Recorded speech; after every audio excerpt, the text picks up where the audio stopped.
Hi everyone, the European Union really does not let us nail product manufacturers get bored, and unfortunately that also means it does not let you nail technicians get bored either. Well, another ingredient has been added to the expected ban list, and this is important. It has not been banned yet, but it is expected to be banned.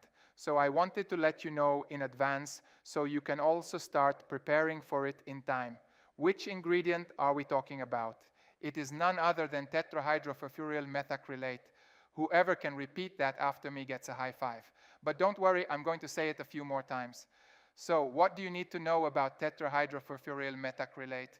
Basically, it is a methacrylate monomer, and it is generally used in UV curing plastic products, coatings, adhesives, and of course in nail industry products as well. The question is, which nail industry products can contain it? Not surprisingly, UV curing nail products. So typically gel-based products, gel polishes, builder gels, top gels, acryl gels, and so on. It can occur in all of these. That does not mean it is definitely in them, only that these are the types of products where it may appear. And why do manufacturers use this ingredient in products in the first place? Because it has several positive properties. For example, it can improve the flexibility of the finished, cured product, and it can also improve adhesion. It is very useful for influencing viscosity, meaning the thickness and workability of the material. It can also reduce the shrinkage of the product or material after curing. But now there is a problem with this ingredient. So what exactly is the problem with it? The issue is that the European Union decided in an earlier regulation to classify this ingredient as CMR category 1B, meaning it is considered reprotoxic or presumed to be harmful to reproduction. And in addition to that, I believe it was also classified as a serious skin sensitizer. I think that is how the regulation phrases it, although I'm not completely sure about the exact wording right now. So that is another hazard category it has been classified into. Now, based on these two hazard classifications, the European Commission has clearly indicated that this ingredient will be added to Annex 2 of the EC Cosmetics Regulation 1223/2009. That annex lists the ingredients that are prohibited in cosmetic products, meaning they cannot be used. The question is, from when will this come into effect? At the moment, we do not know the exact date for sure, but in professional circles, people are saying that it may come into force from February 1st, 2027. So there is still some time until then, but it is good for you to know about it. Why is it good to know about it now? Because this gives you time to prepare properly.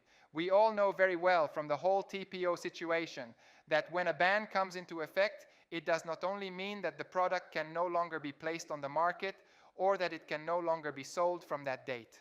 Unfortunately, based on the previous example, it also means that it can no longer be used in salons either. That is what we have seen so far, and that is what I am assuming in this case as well. This is exactly why we are telling you in advance that from February 1st, 2027, this ingredient is expected to be banned as well. And products containing it will most likely no longer be allowed to be used in salons either. So what would I do now if I were in your place? I would specifically check whether this ingredient appears in the ingredient list of my products, especially in the case of UV curing gel products. Once again, Tetrahydrofurfuryl Methacrylate. And by the way, in the official INCI name, it may also appear as Tetrahydrofurfuryl 2 Methacrylate. But so you don't have to memorize this now. I will write it in the first comment under the video, and then you can check it there. If this ingredient is listed on the label, then that product will most likely become prohibited from February 1st, 2027. Of course, that is a separate question whether it is even listed on the label in the first place and whether the correct INCI names are used on the label. I don't want to go into that now. I do have concerns about this as well, and I have already talked about it in several previous videos, but let's not deal with that part now. Let's assume that the labeling is correct, and if the ingredient needs to be listed, then it is listed. If the product really contains it, you will be able to find it, and then you will know that this is one of the products you need to use up before the ban takes effect. And finally, what is the situation on the Mystic Nails side? Well, Mystic Nails did have affected products. This is very important. did have, but no longer does. These were a few UV art gels and a few competition builder gels.